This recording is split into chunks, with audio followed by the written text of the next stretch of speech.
الذين آمنوا وتطمئن قلوبهم بذكر الله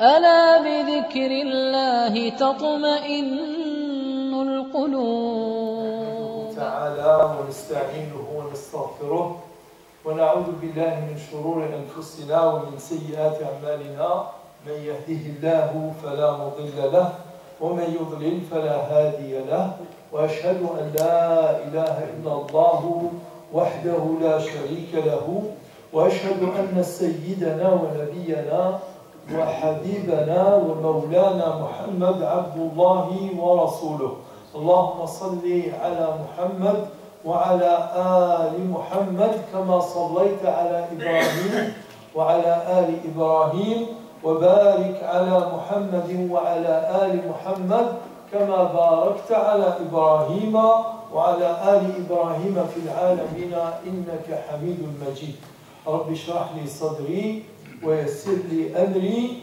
واحلل عقدة من لساني يفقه قولي اللهم لا سهل إلا ما جعلته سهلا وأنت تجعل الحزن بإذنك إذا شئت سهلا فسهل أمورنا ويسرها برحمتك يا أرحم الراحمين سبحانك لا علم لنا إلا ما علمتنا إنك أنت العليم الحكيم اللهم علمنا ما ينفعنا وانفعنا بما علمتنا وزدنا علما نافعا وعملا صالحا متقبلا آمين ثم ما بعد. Pour commencer, donc, je suis bien heureux d'être parmi vous. Donc ça fait un moment que je n'étais pas présenté à la mosquée de Sainte-Geneviève et c'est une belle occasion, alhamdoulilah, de partager ce moment ensemble. Le titre, c'était nos devoirs, au pluriel, et j'expliquerai, envers l'islam dans France aujourd'hui. Pourquoi ce sujet et pourquoi ce titre? Il est très important de préciser que l'islam, et quand on parle de l'islam, sachez déjà deux choses, que certains ne font pas de distinction, c'est leur affaire, mais ceux qui sont respectueux, même les non-musulmans qui sont respectueux de l'islam, ils savent déjà faire la différence quand ils parlent de l'islam en tant que religion et quand ils parlent des musulmans. Ça, d'une part. Et celui qui fait les amalgames entre les deux, c'est tout simplement parce qu'il n'est pas respectueux. Il faudra, c'est pas parce qu'il n'est pas respectueux qu'il faudra se taire sur cela. Le musulman, c'est nous tous, en France ou dans le monde musulman, qui sont différents. Même Allah dans le Coran nous parle que tous les musulmans ne sont pas tous au même niveau de pratique, d'attache à l'islam. يقول الله سبحانه وتعالى قلت النقطة الأولى لما نتكلم على الإسلام لازم نفرق بين الإسلام كدين وبين المسلمين كمنتمين إلى هذا الدين.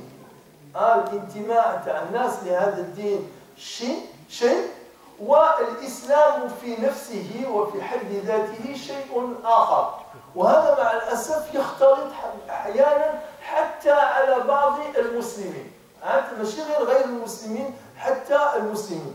الله تعالى يقول ثم أورثنا الكتاب الذين اصطفينا من عبادنا فمنهم ظالم لنفسه ومنهم مقتصد ومنهم سابق بالخيرات.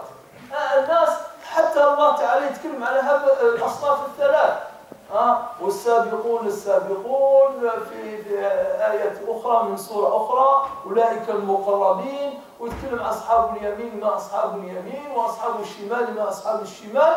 كاين تقاطع بين هاتين الصورتين. إذن الله سبحانه وتعالى فرق بين الناس وانتمائهم للإسلام. Donc je disais dans un verset, Allah Ta'ala dit nous avons fait hériter le livre à ceux que nous avons choisis parmi nos serviteurs et adorateurs. il en est parmi eux, la première catégorie, qui ont fait du tort à eux-mêmes, qui se sont fait du tort. Et même ailleurs, on expliquera par rapport à nafs. Et il en est aussi une deuxième catégorie qui font le minimum. Muqtasid, il est économe en quelque sorte. Dans son effort et dans son engagement, il est un peu réservé, il est économe. Le mot à mot, si on doit traduire, il ne se donne pas à fond. Il en est qui vont de l'avant. Il va de l'avant dans la recherche du bien et dans l'observance et la mise en pratique du bien de l'islam.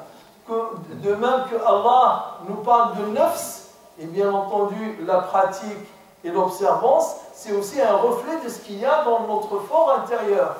والنفس كذلك أو نفوس الناس كذلك منهم من هو ظالم لنفسه ومنهم من صاحب النفس الطاهرة الطيبة المطمئنة والنفس اللوامة والنفس الأمارة بالسوء.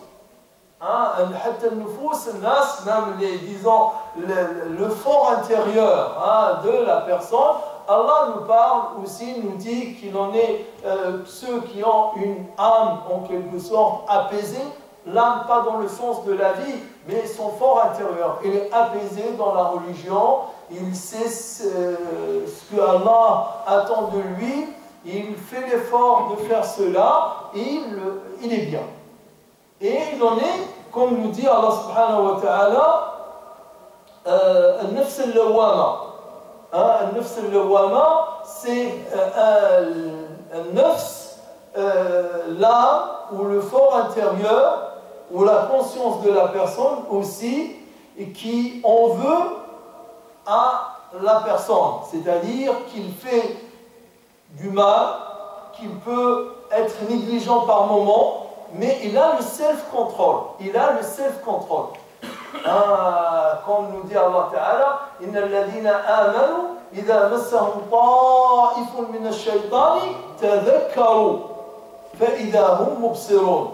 Allah ne nous a jamais dit que le croyant, il est parfait, que le croyant, il est infaillible. Non, il est faillible, il n'est pas parfait, il est pécheur, c'est-à-dire qu'il peut commettre des péchés, il est fauteur, il peut commettre des fautes, sauf que il a l'examen de conscience, et quand il prend conscience qu'il a fait du tort, qu'il s'est fait du tort à lui-même, qu'il a fauté, qu'il a commis une faute, qu'est-ce qu'il fait? Il revient vers Allah.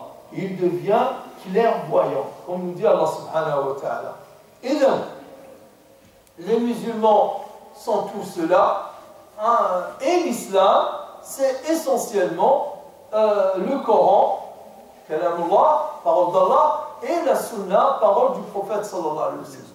Cela ne veut pas dire que quand on parle du Coran, ça y est, c'est compris de la même façon par tous, c'est interprété de la même façon par tous, de même que la pratique, elle diffère d'une personne à une autre, l'interprétation aussi. Mais il y a des interprétations sur lesquelles il n'y a jamais eu de divergence.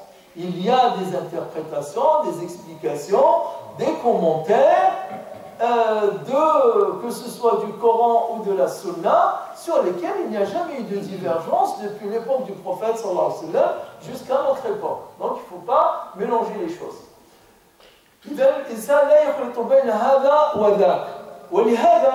Et c'est pour cette raison que, encore une fois, ceux qui respectent ce qu'ils écrivent, quand ils parlent de l'islam tel qu'il a été pratiqué, tel qu'il a été observé, ils écrivent ça avec un I, un grand I, majuscule.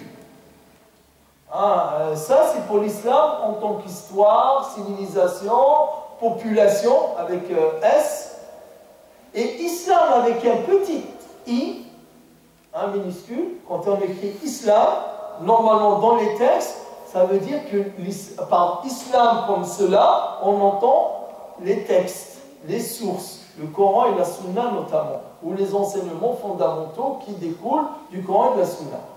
Aujourd'hui, malheureusement, c'est fait exprès, on mélange tout. On mélange tout. On veut parler des musulmans, on utilise le terme islam.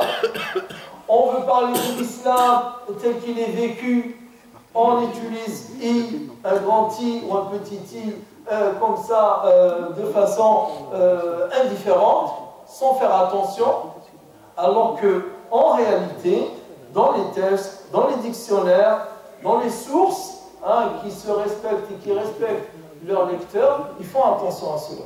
Donc, je ne veux pas m'attarder sur ce point, c'est connu. Un deuxième point, dans le titre, et j'ai fait la remarque, est-ce qu'on parle de l'islam de France ou l'islam en France? Ça aussi, avant, ça n'existait pas cette différence. Elle n'a jamais existé. Elle date du début des années 90.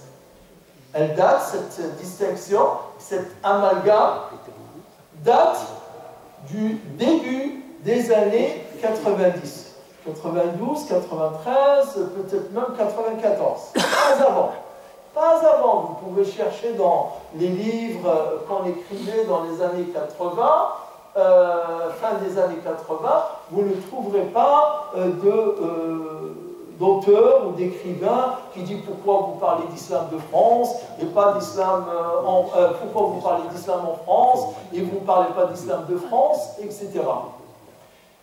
Un exemple, voilà un auteur récent, c'est octobre 2019, le livre il est sorti, et il dit alors islam de France ou islam en France, et il veut faire la différence entre quand on parle de l'islam en France ou l'islam de France. C'est pour ça que j'ai dit moi, je dis, et j'insiste et je vais l'expliquer, ni l'un ni l'autre. On ne parle pas de l'islam en France, tout court, comme on ne parle pas de l'islam de France, tout court. Les deux. Les deux. Pourquoi les deux? Parce que quand on dit l'islam en France, c'est comme si l'islam, il est là, dans l'absolu, c'est une entité totalement distincte de la France qui vient, hop, et elle se plaque sur la France. Et elle se plaque comme ça sur la France. Bien entendu, ou c'est une population qui vient de l'extérieur, et hop, elle est plongée dans la France. Et donc, pour les Français, le premier qui a beaucoup parlé de ça, ceux qui se souviennent, c'est Pasqua, parmi les hommes politiques.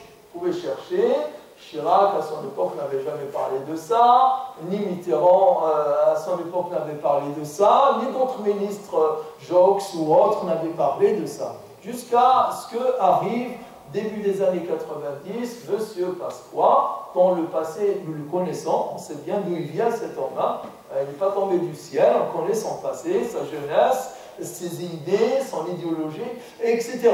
Islam de France, islam de France, islam de France, comme si, écoutez, vous êtes chez nous, c'est nous, vous êtes comme une pâte, et on fait de vous ce qu'on veut. On va faire un islam de France comme une pâte, on va la façonner à la française. C'est pas possible. Pourquoi ce n'est pas possible? Ce n'est pas possible parce que déjà l'islam, il existe depuis 15 siècles. D'accord? Et la France, elle existe depuis quand? Allez, disons depuis la Révolution. Allez, avant, un peu avant la Révolution française. 3, 4, 5 siècles maximum. Pas plus, il ne faut pas se leurrer. Comment on peut imposer ce qui existe depuis 5 siècles à ce qui existait déjà depuis 10 siècles au moins avant? C'est pas possible. Ça d'une part. Et d'autre part, combien sont, pour ne pas dire sommes-nous, les musulmans en France? Allez, maximum, on est 10 millions. Maximum, grand maximum. Attention, pas 15 ou 20 millions. 10 et encore, personne ne le reconnaît, en tout cas. C'est pas parce qu'on n'a pas le droit de faire des statistiques, mais aussi pour autre chose. Ça fait au moins 30 ans qu'on dit les musulmans, ils sont 5 millions, 5 millions, 5 millions, 5 millions. Ça fait 30 ans qu'on parle de ça. Le chiffre n'a jamais bougé. C'est pas possible. Alors que nous sommes passés de 50 millions au moins de ces 30 dernières années à 65 millions aujourd'hui, les musulmans ne sont pas restés tous 5 millions. Hein, depuis les années 80 qu'on parle de ça. Bon, disons que nous sommes 10 millions, pour arrondir, hein, à la louche, hein, je le dis. Que représente 10 millions devant 1 milliard 300 millions de musulmans qui sont à travers le monde, sur tous les continents? C'est quoi 10 millions par rapport à 1 milliard 300 millions? Donc comment ce 10 millions-là peut prétendre avoir son propre islam qui serait différent de l'islam de 1 million 300 millions, par exemple? C'est possible ça? C'est pas possible. Donc il y a, quand on parle de l'islam comme dogme, quand on parle de l'islam comme pratique cultuelle, les prières, le jeûne du mois de Ramadan, le pèlerinage, la zakat, ça, il n'y a pas d'islam de France, ça c'est l'islam en France. La salat en France, la zakat en France, et tout le dhikr en France, la lecture du Coran en France, d'accord? Mais quand on parle de la pratique, hein, l'organisation notamment, et moi ce qui m'a, juste une parenthèse, ce qui m'a vraiment provoqué, ce qui m'a énervé, ce qui m'a mis en colère, ces 2 dernières années, quand on parle de la réforme de l'islam. La réforme de l'islam. Comme ça, vous trouvez sur les journaux, il y a même des responsables musulmans à un haut niveau de responsabilité qui ont utilisé cela. J'ai attiré personnellement leur attention. J'ai dit, préciser qu'il ne s'agit pas de la réforme de l'islam, il s'agit de la réforme de l'organisation de l'islam en France. C'est différent. Quand tu dis tu réformes l'islam en France, on réforme l'islam. Et là, qui va comprendre qu'il s'agit de l'organisation? Oui, l'État, il a le droit d'avoir un regard, il a le droit de donner des directives selon les lois de l'État et de la République quant à l'organisation de la pratique de l'islam en France. L'organisation. Mais eux, comme exprès pour maintenir l'amalgame, ils ne feront pas ça avec le judaïsme, ils ne feront pas ça du tout. Je parle de judaïsme, je ne parle pas du christianisme, ni du catholicisme, ni du protestantisme, ni autre chose. Ils ne feront pas jamais ça. Ils pèsent chaque phrase, ils pèsent chaque mot. Mais quand il s'agit d'islam, comme on dit dans le dialecte algérois,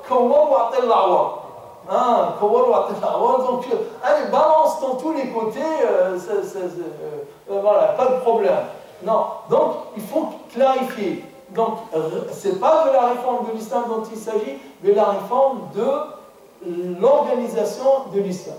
Donc, l'islam en France, c'est l'islam absolu, l'islam historique, dans son aspect, dans sa dimension dogmatique, culturelle, spirituelle, eschatologique, tout ça c'est l'islam en France, qu'on le veuille ou non. Et ce qui a attiré mon attention, c'est pour ça que connaître l'histoire et avoir le recul de l'histoire, c'est important. Le passé éclaire le présent. Et c'est pour ça que dans le titre de la conférence, j'ai dit nos devoirs envers l'islam dans France aujourd'hui. Parce qu'aujourd'hui détermine demain. Le futur, ce qui va arriver demain, c'est aujourd'hui qu'il est en train de se décider, c'est aujourd'hui qu'il est en train d'être mis en place. Je lisais une fois dans une œuvre de Cheikh Bachir Ibrahimi. Cheikh Bachir Ibrahimi, c'est un des fondateurs de l'association des oulémas musulmans algériens créée en 1930. Il est mort au début des années 60, je pense 68. il disait qu'à l'époque, quand l'Algérie était colonisée par la France, il disait l'islam d'Algérie. Il disait l'islam d'Algérie. C'était très répété. Comme aujourd'hui on parle d'islam de France, il disait l'islam d'Algérie, l'islam d'Algérie, l'islam d'Algérie. Hein, ça c'est qui faisait ça? C'est l'administration française et les moyens de communication de l'administration. Et Bachir Ibrahimi, il dit en fait, il n'en est rien, c'est que du mensonge, c'est que de la propagande. Ils veulent juste parler de l'islam d'Algérie pour nous soutirer et pour nous, en quelque sorte, diviser de nos frères en islam du Mashriq. Les Tunisiens, notamment, sur notre droite, et les Marocains, et les autres pays, l'Égypte, le Moyen-Orient et les pays du Golfe.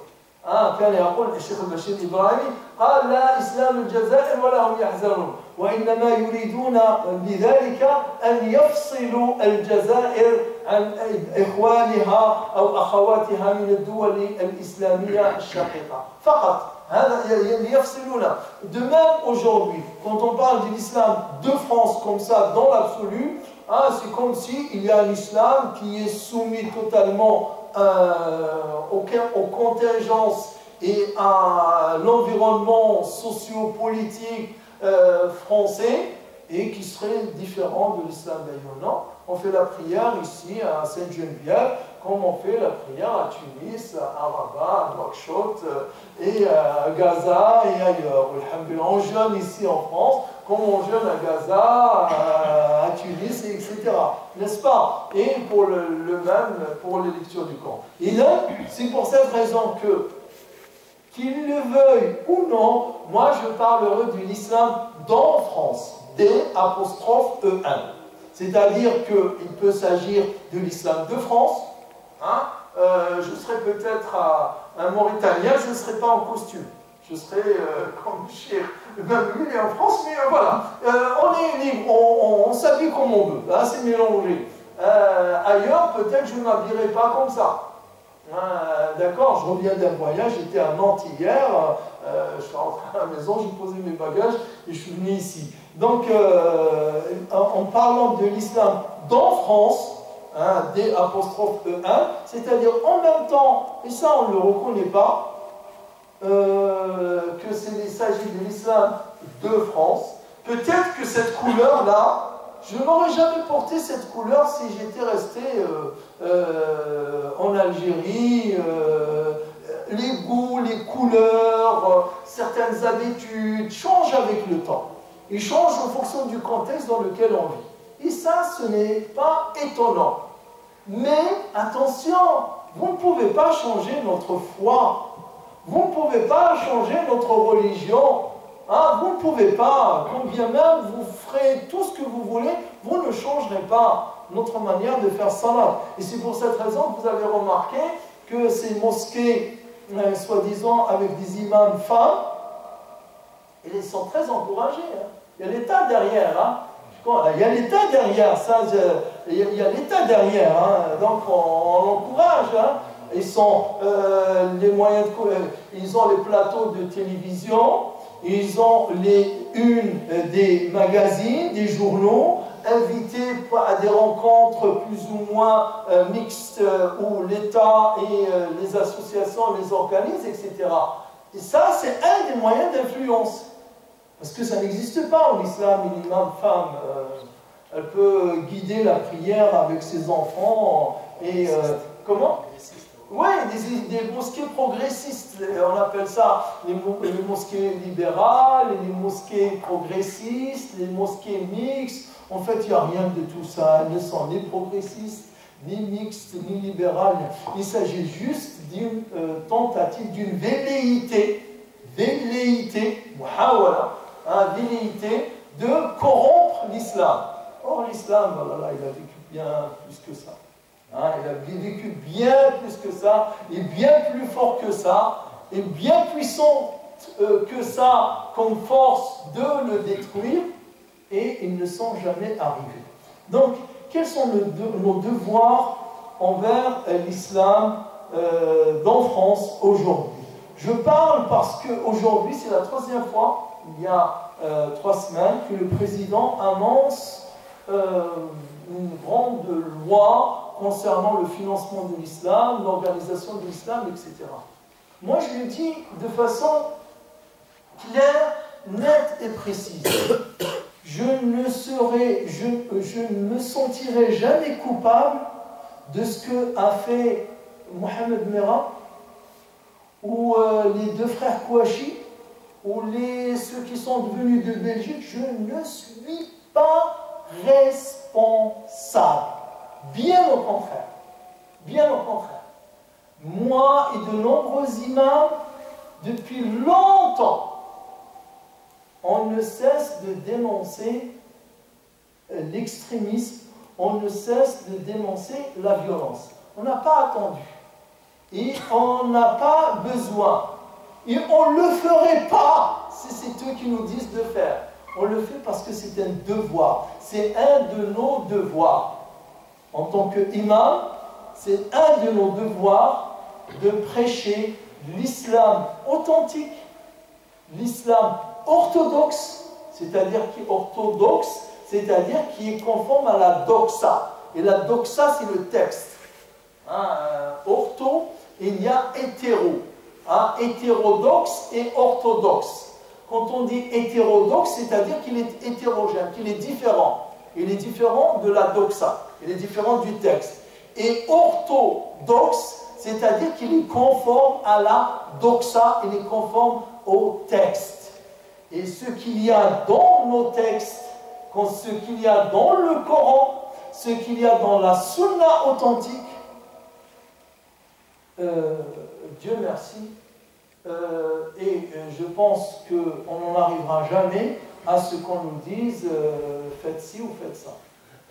L'année dernière, pas 2019 mais 2018, avril 2018, il y a eu un article qui est paru dans le journal Le Monde, signé par 100 personnalités, mélange, de l'extrême droite à l'extrême gauche, en passant par le centre, dans le texte, il demande à effacer ou déclarer caduques certains versets du Coran.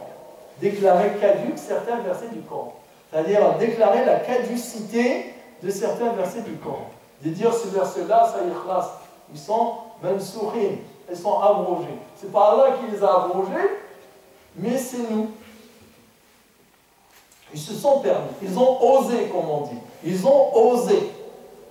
Le malheur, vous me direz, et c'est là que je vais rentrer après dans le vif du sujet, le malheur, c'est que le lendemain, ou le surlendemain, mais je pense que c'est le lendemain, parce que c'est le journal Le Monde, et le journal Le Monde, il porte la date du lendemain. Par exemple, dimanche, il sort lundi, il porte la date du mardi, parce que c'est un journal du soir. Le Monde, c'est un journal du soir, il sort à partir de midi. Quand le journal que vous allez acheter midi, quand vous êtes à Paris, en province, il arrive parfois le lendemain, il porte la date du lendemain. Le jour même donc, l'article des 100 personnalités, pour la plupart connues déjà pour être des fabulateurs et des imposteurs, a été publié un jour. Le lendemain, des musulmans, parmi eux, il y avait 5 ou 6 imams.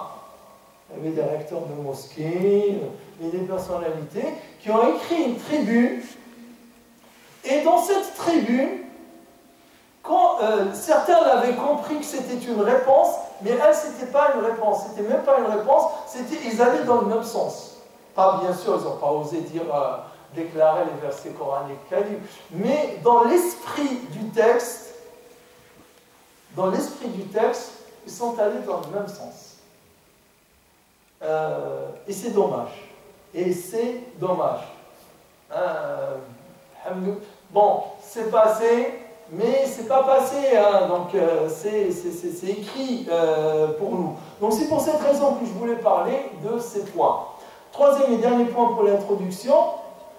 Donc devant ce qu'on entend ici et là, on annonce une réforme de l'islam, on annonce de nouvelles lois pour l'islam, on annonce etc., etc. devant ces livres qui apparaissent. Vous avez chaque mois au moins 2-3 livres. 2-3 livres de propagande. 2-3 livres de propagande. Ce n'est pas des livres d'explication. Vous avez des livres qui sortent et personne n'entendra jamais parler. Hein, des livres écrits par des grandes, je dirais, plumes, des grandes personnalités. Olivier Lecourt Grand-Maison, qui vient de sortir ça il y a 2 mois, Ennemi mortel, les représentations de l'islam politique, les représentations de l'islam et politique musulmane en France à l'époque coloniale. Comment l'islam était représenté à l'époque coloniale, et il le dit lui-même. Il dit ces représentations, et je vous signale, ou je vous rappelle, que l'islam colonial, normalement, il est fini en quelle année? En 62. Hein, le 5 juillet 62. Plus exactement le 19 mars. L'Algérie, c'est le dernier pays musulman à être colonisé, si je ne me trompe. Hein, c'est le dernier. Donc, il s'est libéré en 62.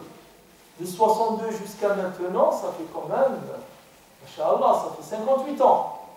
N'est-ce pas? 58 ans, normalement, on devrait changer la France. Hein, la France, quand je dis la France, c'est-à-dire la France officielle, devrait changer de représentation des musulmans. C'est-à-dire comment elle se représente les musulmans, aujourd'hui, elle devrait changer. Oui ou non? Oui, bien sûr. Pourquoi? Parce que aujourd'hui, la plupart des musulmans vivant en France, ils sont des citoyens. Ils sont des citoyens. Il y a très peu d'immigrés, ou ce qu'on appelle de migrants. Il y a très peu. Par rapport à la plus grande proportion sont des nationaux, sont des citoyens. D'accord? Donc ça devrait changer, ça d'une part. Et d'autre part, c'est ce qu'on dit et on répète ici et là, que les citoyens sont tous égaux. Sont tous égaux. Les principes de la République, liberté, égalité, fraternité. Liberté pour tous, de pratiquer ou ne pas pratiquer leur religion, l'égalité de tous, c'est le même statut pour tous, et fraternité, on est tous frères dans la citoyenneté. Et pourtant, regardez ce qu'il dit. Il dit ces représentations, c'est-à-dire les représentations de l'époque coloniale, éclairent également les politiques musulmanes, entre guillemets, mises en œuvre par la France. Enfin, comme le montre l'auteur, ce passé affecte toujours notre présent. Le passé, il a un impact, il affecte le présent et alimente les obsessions islamophobes de beaucoup de nos contemporains.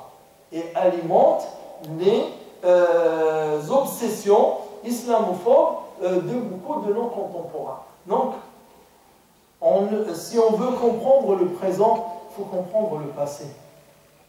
Si on veut comprendre le présent, il faut comprendre le passé. Et ça permet donc de rentrer dans le vif des sujets. Et c'est pour cette raison que face à l'actualité, face à ce qu'on sent comme étant le mouvement qui va déterminer le futur, on doit réagir, on doit se comporter de façon modérée. Quand je dis de façon modérée, c'est-à-dire ni plus ni moins. Parce que plus on va aussi tomber dans le jeu de l'obsession, eux sont obsédés, nous on va tomber dans le jeu de l'obsession, et moins on risque de tomber dans l'indifférence et un peu l'insouciance, et on devient des objets au lieu d'être des sujets. Au lieu d'être des sujets, on devient des objets. C'est-à-dire qu'on décide pour nous sans nous. On décide pour nous sans nous. Je n'accepte pas. Je n'accepte pas. Jamais personne ne peut l'accepter. Personne ne peut accepter que tu décides pour lui sans le consulter et sans son avis. Mais malheureusement, c'est ce qui se passe. c'est ce qui se passe. Juste un exemple. Parce que c'est bon de donner, c'est bien de donner une dimension historique, politique, philosophique, mais aussi l'actualité, elle est importante. Elle est importante, l'actualité. Quand vous avez un capitaine de police, capitaine, pour arriver au grade de capitaine, c'est tout un parcours. Il y a des tests, des stages, des compétences, une certaine loyauté, une certaine confiance, une certaine avoir. Quand un monsieur malade, un type malade, il est malade physiquement, réellement, dérangé dans sa tête, il tue dans un commissariat de police 3 de ses collègues. Et on découvre que ce monsieur-là, il a embrassé l'islam il y a quelques années avant. Mais c'est un malentendant. C'est un malentendant. C'est-à-dire qu'il y a... Et sa femme, elle est malentendante aussi. Et c'est une personne dérangée. Et ses collègues, ils disent bien qu'il est dérangé mentalement. Pas stable psychologiquement. Il va commettre cet acte. Bien sûr, un acte qui est indignant, que personne ne peut comprendre ni accepter et encore moins partager. C'est arrivé. Et juste après, on lance une cabale contre le voile, les musulmans, les signes de radicalisation. On fait 2 commissions à l'Assemblée nationale, au Sénat. Le Premier ministre, le ministre de l'Intérieur, il va être auditionné par une commission sénatoriale, une commission parlementaire. Un branle-bas de combat terrible.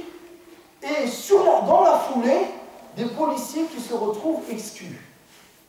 Pas 1, pas 2, pas 3, pas 4, un certain nombre. Entre autres, un capitaine. De police. Il y a de quoi s'inquiéter. Oui ou non? Il y a de quoi s'inquiéter. Ça veut dire quoi? Ça veut dire parce que après, tout le monde le disait. Attention, vous êtes en train de faire des amalgames. Cet homme-là, il n'a pas agi pour des motifs ou des mobiles islamiques ou religieux ou terroristes ou djihadistes ou autre. C'est vraiment lui qui est dérangé et il est malade. Et vous n'allez rien entendre. 10 jours, ils ont auditionné sa femme, ils l'ont gardé 72 heures, ils ont fait chercher, ils ont tout fouillé pour trouver une seule trace de radicalisation de cet homme rattaché ou ayant un lien quelconque avec l'islam, ils n'ont rien trouvé. Rien. Ils ont reconnu cela, bien sûr, mais la reconnaissance, c'est pas faite avec autant, il y a encore beaucoup moins de bruit qu'elle n'a été annoncée au départ comme étant liée à l'islam. Mais ceux qui ont été exclus de la police, ils ont été exclus, ça y est, dont un capitaine. Donc il y a lieu de s'inquiéter, sans compter les directives qui ont été envoyées à l'université, aux professeurs d'université, dans l'université de Cergy-Pontoise, où on disait aux profs de signaler leurs étudiants qui ont tel signe, etc., qui a une barbe, qui a ceci, qui a... C'est terrible. C'est terrible qu'on en arrive là, c'est-à-dire qu'en France, en 2020, on était en 2019, là, c'était en l'occurrence, en 2019, il arrive encore des choses pareilles.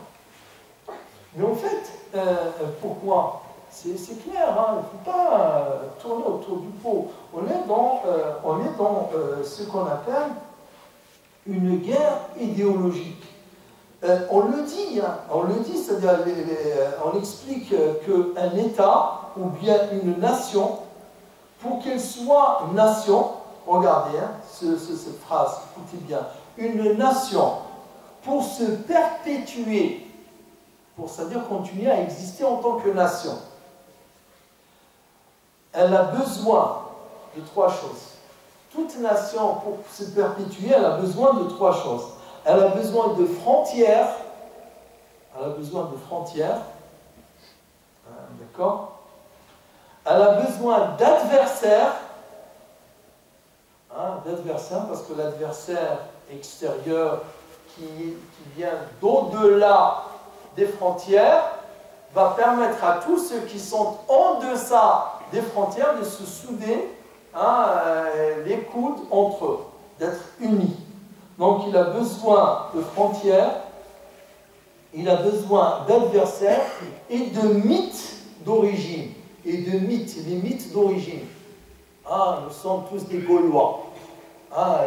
C'est un des mythes, que nous sommes des Gaulois.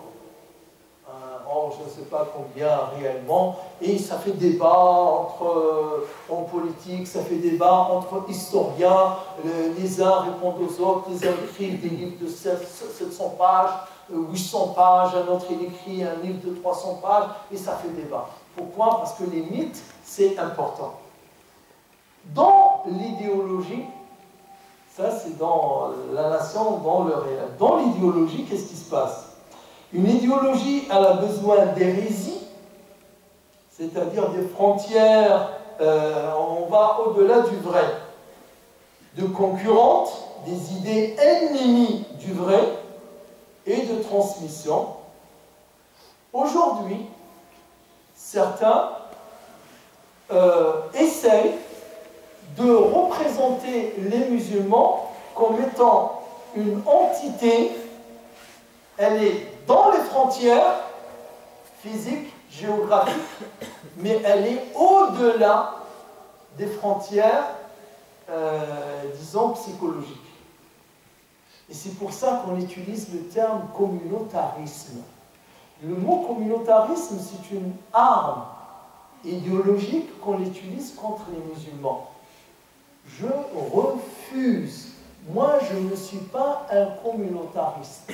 Et ma religion ne me dicte pas, ne m'incite pas, ne m'encourage pas, ne me motive pas, et encore moins m'oblige à être communautariste. C'est-à-dire à vivre comme une nation. Et c'est pour cette raison, les 5 dernières années, le nombre de livres, fractions, sécession, le président lui-même, et là, ça fait mal au cœur de le dire, qu'il n'y ait aucune réaction de la part des musulmans. Le président lui-même, le mois d'avril 2019, lui-même, il a osé prononcer le mot sécession. Sécession. À savoir, il dit que les musulmans sont dans un processus sécessionniste. C'est-à-dire qu'ils veulent faire une dawla, dans la dawla. Ils veulent faire un État dans un État. De la bouche du président. Mois d'avril 2019. Mais en fait, cette idée, elle est venue d'où? Elle est venue de certains écrivains que nous connaissons tous, Hakim El-Karoui, Gilles Kepel et d'autres, qui ne cessent d'alimenter ces idées-là depuis une dizaine d'années. Depuis une dizaine ou une quinzaine d'années qu'ils alimentent cette idée. Jusqu'à ce que quelqu'un arrive pas loin de l'oreille du président, il va lui dicter ça dans l'oreille. Donc ça, jusque-là, qu'est-ce que j'ai fait? Je posais le problème. Voilà la situation dans laquelle nous nous trouvons aujourd'hui. Voilà la situation dans laquelle nous nous trouvons aujourd'hui.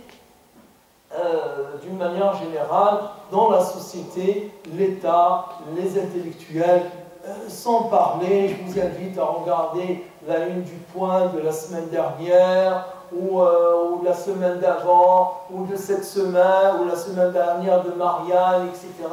Et les articles et les livres qui sont sortis. Rien qu'en 2020, déjà, on est à 2 livres. 2 livres écrits dans la même optique. On envoie des étudiants, un élève de Gilles Kepel qui envoie encore ses étudiants dans les quartiers faire des enquêtes. Et ces étudiants-là, moi je les avais rencontrés déjà en 90-92 à Aix-en-Provence. Mais sauf qu'à l'époque, à Aix-en-Provence, c'est des gens intègres. c'est des gens honnêtes intellectuellement. Je les connais, je peux citer des noms, on était ensemble à l'université, on n'était pas dans la même section, mais ils faisaient le travail de terrain. Mais ces étudiants à l'époque, ils étaient honnêtes, ils étaient formés par des gens honnêtes.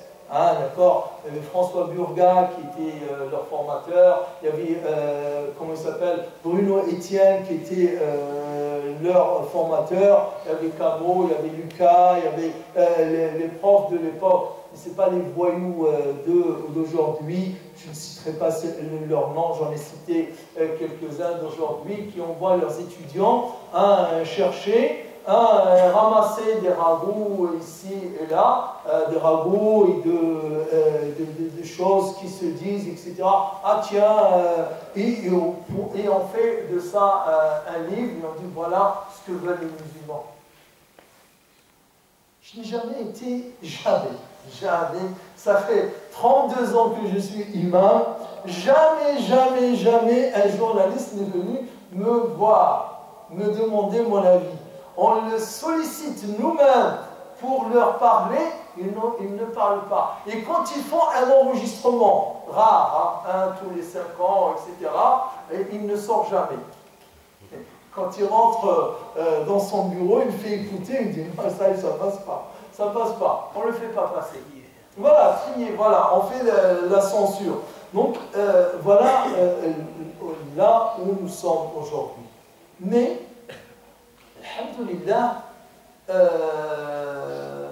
Allah nous l'a dit. Il n'y a pas lieu d'avoir peur. C'est pour ça que je disais tout à l'heure, ni plus ni moins. Ni sur-réagir, parce qu'on va rentrer dans l'obsession qui les a touchés, ni même sous-réagir, parce que la sous-réaction va faire que tu laisses passer, tu ne réagis pas et tu laisses passer, et en laissant passer, les choses s'accumulent les unes sur les autres. Un préjugé, un autre préjugé, un autre préjugé, une accusation, une autre accusation, une autre accusation, une fabulation, une autre fabulation, une fabulation, une stigmatisation, une autre stigmatisation, etc. qui se font, etc.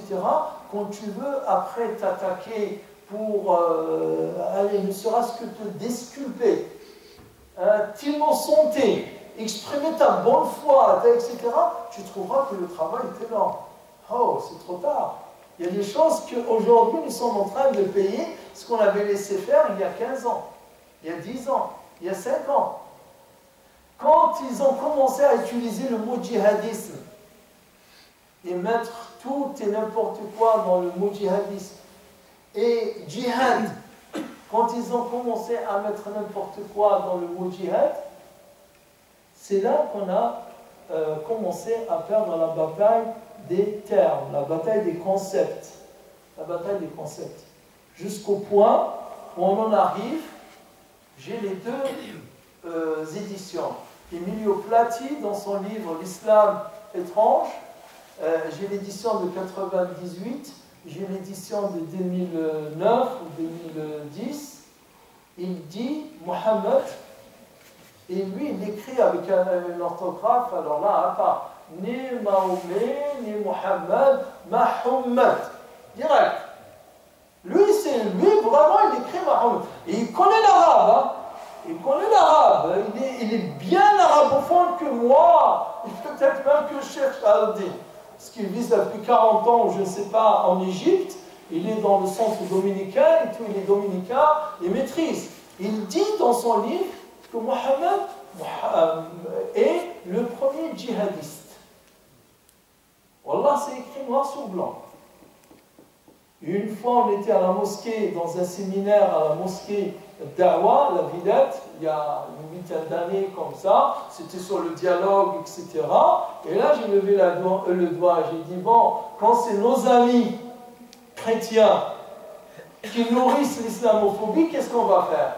Et j'ai dit, il y a un écrivain, voilà, je l'ai cité, qui dit que Mohammed est le premier djihadiste. Donc voilà, des choses comme ça, quand on laisse passer, c'est malheureusement terrible. Une fois, on était dans un colloque à Montpellier, il y a 5 ans de ça, je discutais de ce sujet, que je disais que Daesh, même s'ils disent que c'est un État islamique, on sait que ce n'est pas un État islamique. C'est une usurpation. C'est une usurpation. C'est de l'escroquerie. C'est de l'imposture. On le sait. Et qui va me répondre? C'est un imam. Un imam qui va me contredire. Elle dit, mais c'est eux qui l'utilisent, donc on va appeler un chat, ou un truc dans un genre. Et après, il y avait une députée de Montpellier qui était là. Je ne sais pas, je ne me souviens pas trop dans quel contexte. Elle a dit dans son intervention, on n'est jamais trahi que par les siens. On n'est jamais trahi que par les siens.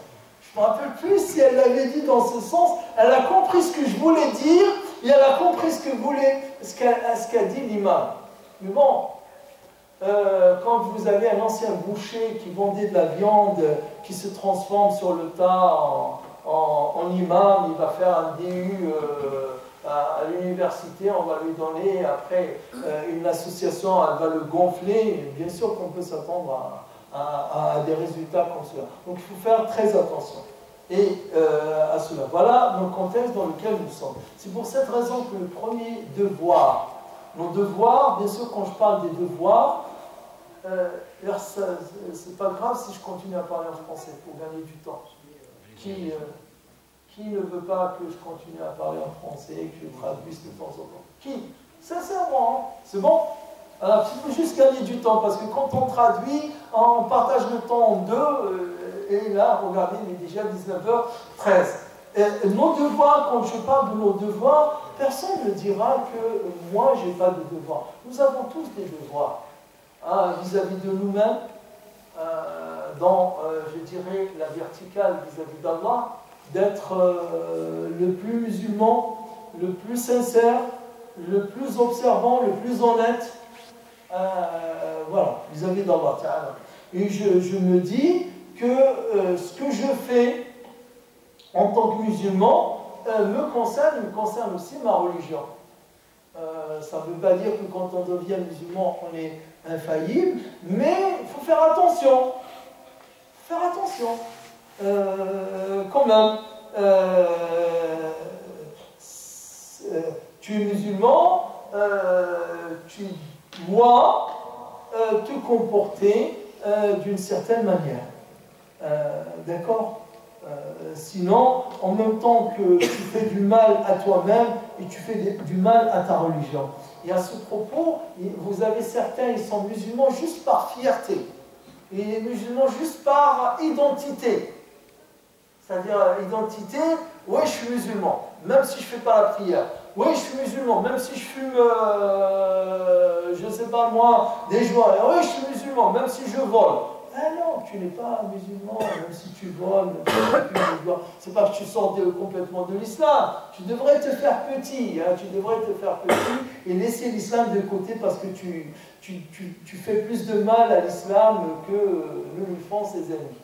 Hein, dis que tu n'as rien de l'islam, malheureusement, tu ne fais pas salat, tu ne fais pas attention à ce que tu fais, tu fréquentes n'importe qui, tu fais n'importe quoi et n'essaie pas de jouer le musulman. Apparemment, ils sont un peu dans ce genre, les garçons là qui se sont attaqués à cette jeune fille dont je ne citerai même pas le nom, qui a fait l'actualité ces derniers temps. Ils voulaient la draguer et quand elle l'a éconduit, quand elle l'a vexée, hein, il dit Allah Akbar, tu es une mécréante, je vais t'appliquer l'islam, je vais te tuer, etc. Espèce de voyou. Ces voyous-là, ils ont fait beaucoup de temps. Voilà. Il voulait la draguer, la fille, mais quand elle ne voulait pas de lui, elle devient musulman et il la traite de ce je ne sais quoi, homosexuel, lesbienne, et qui va pratiquer sur elle la charia et la condamner à mort, etc. Donc cette catégorie-là, malheureusement, ils font beaucoup de tort à l'islam. Ils font beaucoup de tort à l'islam. Ils font du tort à eux-mêmes, à leurs parents, malheureusement, et à l'islam. Il faudrait faire, donc c'est pour ça que ça rejoint ce que je disais avant, de faire la distinction entre islam et musulman. Donc notre premier devoir, alhamdulillah, c'est d'être solidaire, de s'aimer les uns les autres. aimer les musulmans, être solidaire avec les musulmans. Le prophète sallallahu alayhi wa sallam dit dans le hadith Al-Muslimu akhu al-Muslimi. Al-Muslimu akhu al-Muslimi la yadlimuhu wa la yahqiruhu wa la yuslimuhu. Al-Muslimu akhu al-Muslimi la yadlimuhu. Le musulman est le frère des musulmans, il ne commet pas d'injustice à son encontre. Ça ne veut pas dire qu'on peut le commettre à l'encontre des autres. Là, le prophète, il parle des musulmans. Même les autres, tu n'as pas le droit d'être injuste envers eux ou de commettre une injustice à leur encontre. La yadlimuhu wa la yakhdhuluhu wa la yakhdhuluhu. Le khudlan, c'est de le trahir. Wa la yuslimuhu wa la yuslimuhu. Et non plus, il ne va pas le laisser tomber et l'abandonner. Yuslimu, c'est l'abandonner à celui qui commet une injustice à son encontre. Donc, Allah nous a déterminé des devoirs. Moi, je vous dis sincèrement, j'ai plus peur du manquement, de la faiblesse, du relâchement de la relation entre les musulmans et du mal qui peuvent se faire les uns les autres que du mal qui vient de l'extérieur. Il ne faut pas se méprendre et se tromper. L'ennemi extérieur ne peut te faire du mal en tant qu'entité, en tant que communauté, que parce que de l'intérieur, ils ont trouvé des passerelles. De l'intérieur, ils ont trouvé des porte-voix. De l'intérieur, ils ont trouvé la solidarité. Et ils ont trouvé ceux qui leur ouvrent les portes et qu'on va justifier. Et ça, sans rentrer dans les exemples et les détails, et pourtant le prophète sallallahu alayhi wa sallam nous a mis en garde contre cela. Il a dit, le prophète sallallahu alayhi wa sallam, dans le hadith, il est dans Sahih Muslim, entre autres, il dit, j'ai demandé à Allah 3 choses. J'ai demandé à Allah 3 choses. Il m'a accordé 2 et m'a refusé la 3e. سألت ربي 3. سألت ربي والحديث المسلم عن مصعب il dit سألت ربي 3 فأعطاني بن سعد بن أبي وقاص سألت ربي 3 فأعطاني 2 ومنعني 1. سألت ربي ألا يهلك أمتي بالسنة فأعطانيها وسألته في رواية ألا يغرقهم فأعطانيها وفي رواية وسألته ألا يسلط عليهم عدوا من غيرهم فيستبيح بيضتهم فأعطانيها أو أعطانيها وسألته ألا يجعل بأسهم بينهم فمنعنيها. Donc, et ce hadith-là, il est terrible. Terriblement terrible. C'est un pléonasme, mais pour dire, il dit le prophète, j'ai demandé à Allah 3 choses, il m'a accordé 2 et il m'a refusé la 3e. J'ai demandé à Allah Ta'ala de ne pas punir ou châtier ma communauté par la disette. As-sana, as-sanatu, elle s'écrit de la même manière et elle se prononce de la même manière, mais elle n'a pas le même sens. As-sanatu, l'année, l'am, et as-sanatu, hiya al-qahtu wal-jid. C'est pour ça que l'apprentissage, parfois, il faudra avoir quelqu'un qui te transmet le sens et tu ne vas pas l'apprendre comme ça dans le livre.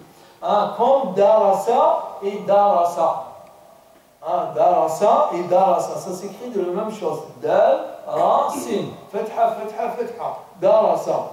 Et pourtant, là, il signifie darasa min ad-dirasati, darasa yadrusu dirasatan, ou darsan, wa darasa, dara. Si tu changes la prononciation, ça s'écrit pareil, darasa, ay, min al-indithar, ou durus. Darasa, c'est-à-dire qu'il a disparu. qu'il est parti, il a disparu. Et Darasa, il a étudié.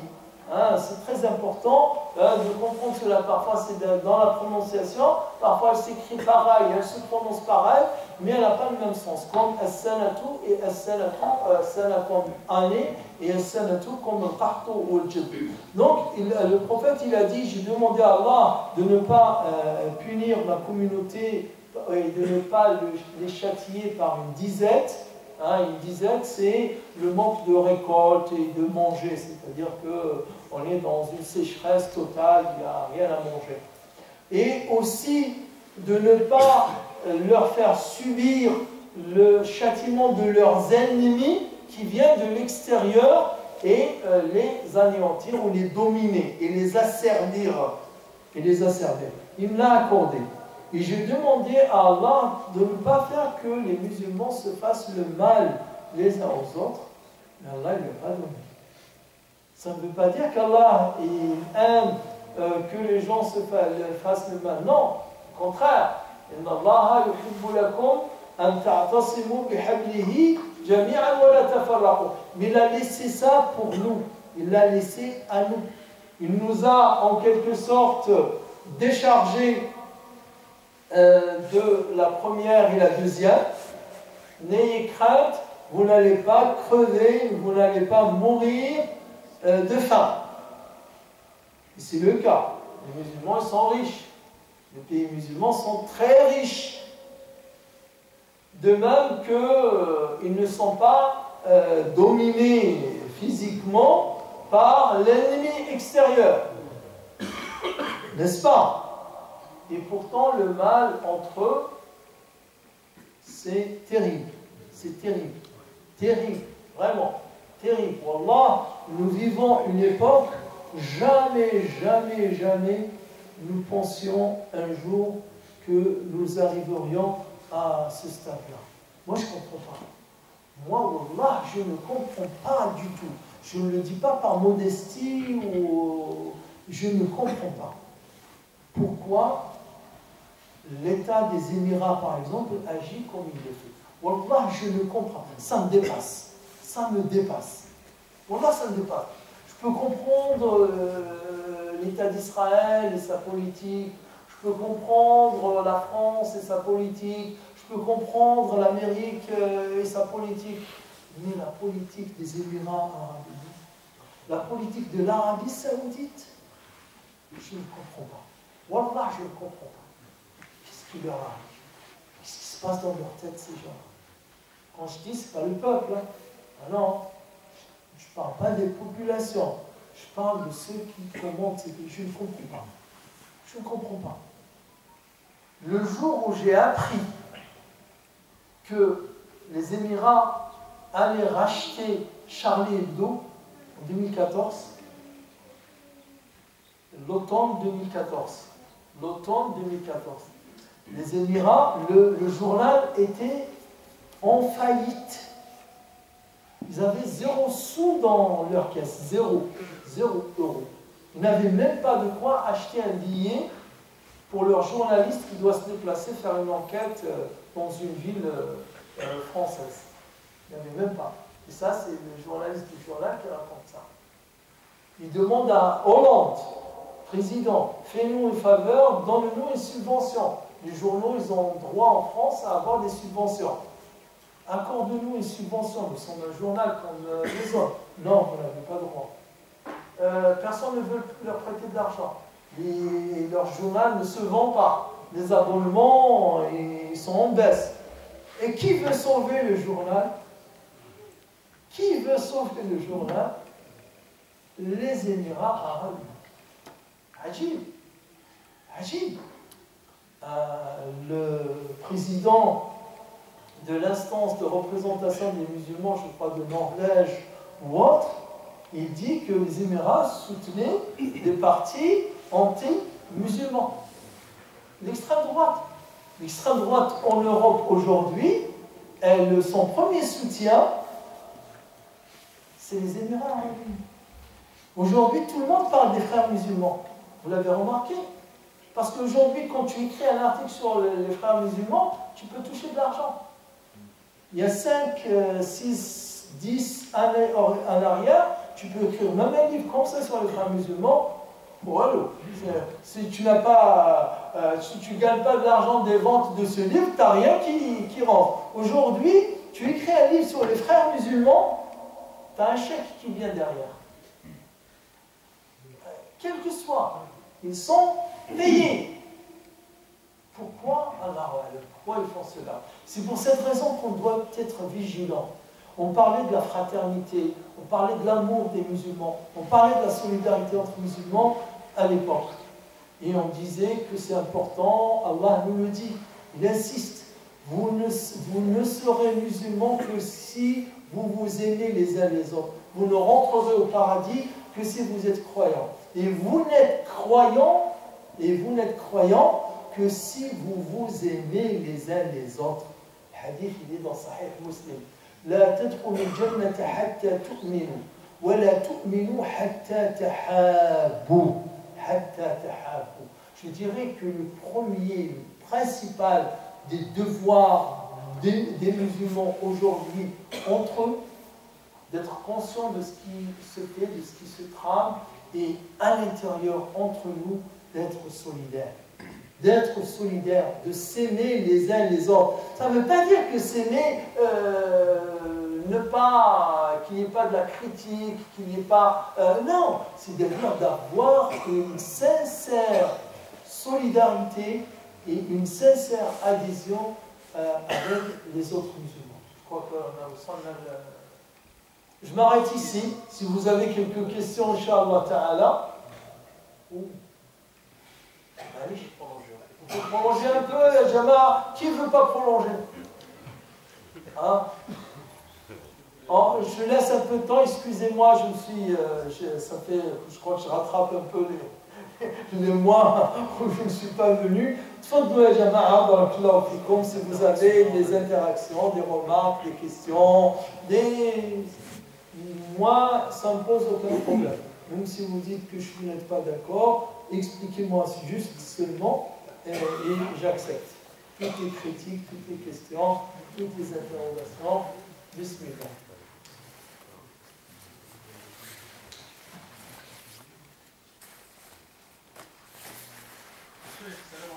وعليكم السلام ورحمة الله. شيخ السلام عليكم.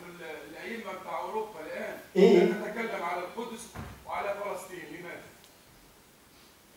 لا غير تاع أوروبا برك ما يتكلموش. حتى في البلدان العربية ما شاء الله، الجزائر وتونس ما شاء الله.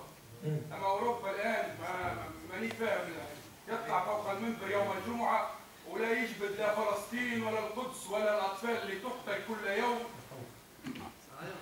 سريعا. السلام عليكم. وعليكم السلام ورحمة الله. لو ترجع لا شين فيديو تاع المسجد، مسجد سان جنبير دي بوا، لو ترجع لها تجد خطب. أنا شخصيا فوق هذا المنبر اللي ورايا تكلمت كم من مرة على فلسطين، ومن بين الكلام اللي قلته مرة أنه فلسطين، الخيانة فلسطين ماشي جاية من ترامب ولا من كلينتون ولا أوباما، جاية من المسلمين أنفسهم. اسمع، احنا عملنا للفلسطينيين لما شافوا الدول أن المسلمين تخلاوا على فلسطين، التم تجرؤوا باش يقوموا بالشيء اللي قاموا به. مش فقط الأئمة، الإمام حر يتكلم على روحه، مش هي الفايدة. هاني تكلمت وخرجت كاع واش كان في قلبي على فلسطين، والله الفايدة، والله الفايدة. الدعاء واجب، الدعاء ما نتكلمش عليه، الدعاء شيء آخر. النبي صلى الله عليه وسلم قال: إنما تنصرون بدعائكم بضعفائكم بدعائهم وإخلاصهم وصلاتهم. أما الكلام تعليق على الأحداث، تعليق على الواقع، وش هي الفائدة؟ وش هي الفائدة؟ هنا في فرنسا فقط ربما ما كانش عام اللي ما 4-5 مرات ندير فيه خطبة على فلسطين منذ 30 سنة. منذ 30 سنة كانش مسجد اللي صليت فيه إمام وما درتش فيه عدة خطب على، ولكن والله فايدة. ما جاش في الكلام، ما جاش في خطبة الإمام، جاية في حالة الأمة، جاية في حالة الأمة. ونقول لك حاجة، إن شاء الله تتحرر فلسطين لما الشعوب الإسلامية تتحرر، لما الشعوب الإسلامية تتحرر تصبح حرة. الرئيس الوحيد في العالم الإسلامي كله، في العالم الإسلامي كله اللي كان عنده موقف صريح وباين هو رئيس تونس، من قبل الانتخابات وبعد الانتخابات. لماذا؟ رئيس منتخب. لأنه رئيس منتخب، رئيس انتخبه شعب حر بكل حرية، انتخبه شعب حر بكل حريته. ما نتكلمش على أردوغان، أردوغان حاجة واحدة أخرى، أردوغان ما نتكلمش عنه، ولكن من غيره. إذا اللوم نفسك قبل ما نلوم غيري. أنا قبل ما نلوم الأئمة، قبل ما نلوم نفسي، أنا واش قدمت؟ أنا واش قدمت؟ والله لما نكون نقدموا كل حاجة، كلنا نقدموا شيء بإخلاص وبصدق، والله القضية تنتصر بإذن الله، تنتصر بإذن الله. هذا وعد، هذا وعد من الله، وعد من الله. والله طالت ولا قصرت، غير إسرائيل تخرج وتغني وتصفر وتصفق، تخرج. هذا وعد من الله، ما يمكنش. ولكن وقتاش وكيفاش هذاك الوقت، هذا الناس سؤال. هي رايحين هذوك الناس، هذا وعد من الله. والله لا يخلف الميعاد، والله لا يخلف الميعاد. وعدا من الله حق. أي شيء وعد به الله تعالى الناس المسلمين لا يخلف الله تعالى الميعاد. إذن صحيح. ونقول لك حاجة وزيد نقول لك حاجة، ما من ناحية القانون يسمح لك تتكلم، عارف كيفاش تتكلم فقط، مسموح يعني باش تقول القانون ولا لا، غير فقط كي تتكلم على لماذا، باش نفرغوا واش كاين في قلوبنا وندخلوا ديالنا لا خلاص هذاك الشيء. لازم نتغير، لازم نتغير يعني مساندتنا واخوتنا ووقوفنا مع فلسطين ما يكونش بالكلام فقط، ما يكونش بالهتافات فقط. رجعوا الخطبه اللي قلت انا فلسطين فوق المنبر هذا، قلت لكم حبسوا توقفوا فلسطين ما بقاش. العمل الان عمل الجماعات الإسلامية اللي كانت تنادي فلسطين، شفنا واش داروا 20 سنة وزير خارجية فلسطين ما دخلش للجزائر، صافي 20 سنة ما دخلش. بصح لو كان تسأل الجزائريين يقول لك احنا مع فلسطين. اسأل الجزائريين قول لهم واش فلسطين، يقول احنا فلسطين الجزائر، فلسطين ظالمة ومظلومة. 20 سنة ما دخلش رئيس الوزير الخارجية تاعهم الجزائر أو يزيد. Pourquoi? Pourquoi? C'est clair. Pourquoi? Oui. Parce qu'ils ne veulent pas, parce qu'ils sont divisés. L'Algérie ne veut pas prendre une position entre le Hamas. Mais non, il ne faut pas. Non, mais c'est vrai, il ne faut pas dire l'Algérie. Mais si, il faut accepter aussi ça. Il y a une division entre les Palestiniens. Il y a une division entre les Palestiniens. Les Algériens ne veulent pas prendre position. La division des élections. Quelle élection? Qu'est-ce qu'il fait Mahmoud Abbas? Qu'est-ce qu'il a fait? Alors, il faut d'abord demander à Mahmoud Abbas de demander aux Algériens. Leur demander quoi? Voilà, qu'est-ce qu'il fait? Tu cherches là. Non, je ne cherche rien du tout. Tu cherches. On n'accuse pas. Vous dites l'Algérie. Tu cherches. Je vais te dire, là, c'est fini. Laissons ça de côté. Tu as lu le dernier communiqué du ministère des Affaires étrangères algérien? Oui, bon. Qu'est-ce qu'il y a? Non, mais pas bon. Oui. Non. Qu'est-ce qu'il y a dans ce communiqué? Ils sont excusés. Bon, il y a un quiproquo, c'est-à-dire la formulation n'était pas correcte. Bon, ils ont dit ça. Qu'est-ce qu'ils ont dit? La formulation, chacun a compris ce qu'il veut. Non. Voilà. Mais je ne pense pas qu'ils sont pour comment s'appelle l'accord là de Trump. Je ne pense pas les Algériens, il ne faut pas accuser les Algériens. Je parle pas de l'accord. Ouais. Je parle de pire que l'accord. Non, il ne faut pas accuser. Non. Il faut dépasser cette-là, il faut dépasser. Parce qu'Algérien, moi aussi je suis Algérien, mais je dis que les Algériens ont trahi la Palestine. Non. Ils ont trahi la Palestine. Depuis 30 ans, il n'y a aucun soutien. Il n'y a aucun soutien franc, réel, pratique, tangible de la part de l'État. Ça, c'est l'Algérie, la grande Algérie, qui a été toujours, son président, il a dit on est toujours. Voilà. Mais depuis 30 ans, rien. Donc, arrêtons, revenons à la réalité, regardons-nous face au miroir. Nos frères, la solidarité, ici ou ailleurs, le musulman doit être solidaire avec ses frères, quels qu'ils soient. Ici, à Sainte-Geneviève, dans l'Essonne, dans la région parisienne, en France, dans le monde, c'est comme ça, par cercle. Celui qui est près de moi, musulman, je dois lui montrer du respect. Je dois nourrir, cultiver, construire de l'amitié, de l'amour avec lui. Et ainsi de suite, en passant au quartier, la ville, la mosquée, la région. Et c'est comme ça qu'on va revenir à notre islam. On va retrouver notre dignité. On va retrouver aussi la grâce d'Allah. سبحانه وتعالى أقول قولي هذا وأستغفر الله فاستغفروه هو الغفور الرحيم وصلى الله تعالى وسلم على نبينا محمد وآله. De toutes les manières, l'espoir, il est entier. L'espoir, il est entier. C'est-à-dire, quand je dis l'espoir que demain sera meilleur qu'aujourd'hui, il n'y a pas de doute. Il n'y a pas de doute pour les musulmans. Sauf qu'on ne veut pas de l'humiliation, on ne veut pas souffrir, on parle. Mais sinon, on est sûr que demain, mais pour que demain soit bien, meilleur, porteur d'espérance et de dignité, il faut que nous y travaillions, et travaillons de façon sincère.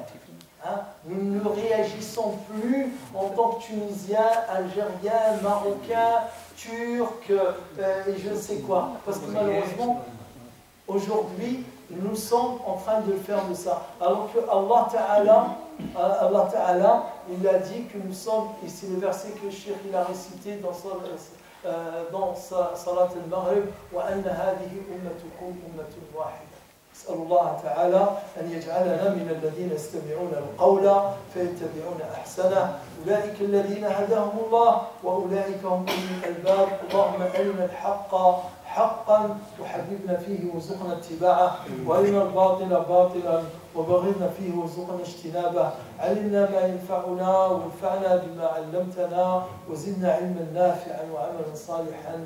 اللهم اقسم لنا من خشيتك ما تحول به بيننا وبين معصيتك ومن طاعتك ما تبلغنا به جنتك ومن اليقين ما تهون به علينا مصائب الدنيا. اللهم متعنا بأسماعنا وأبصارنا وقواتنا أبدا ما أحييتنا واجعله الوارث منا. اللهم لا تجعل مصيبتنا في ديننا. اللهم لا تجعل مصيبتنا في ديننا. اللهم لا تجعل مصيبتنا في ديننا ولا تجعل الدنيا أكبر همنا ولا مبلغ علمنا ولا تسلط علينا من لا يخافك فينا ولا يرحمنا واجعل ثأرنا على من ظلمنا وانصرنا على من عادانا آمين. Ce dua que je viens de faire dans Sahih Muslim, le compagnon qui nous rapporte ce hadith, il nous disait que le prophète, rarement le prophète était dans une assise et qu'il quittait l'assise avant d'avoir fait ce dua. Rarement. قلما جلس رسول الله صلى الله عليه وسلم مجلسا. قلما rarement جلس رسول الله صلى الله عليه وسلم ثم انصرف ولم يدعو لأصحابه به. Donc, tellement le dua il est important, et vous voyez que dans le dua il est dit oh Allah, ne fais pas que notre mal soit dans notre religion. On peut être atteint dans tout sauf être atteint dans notre religion.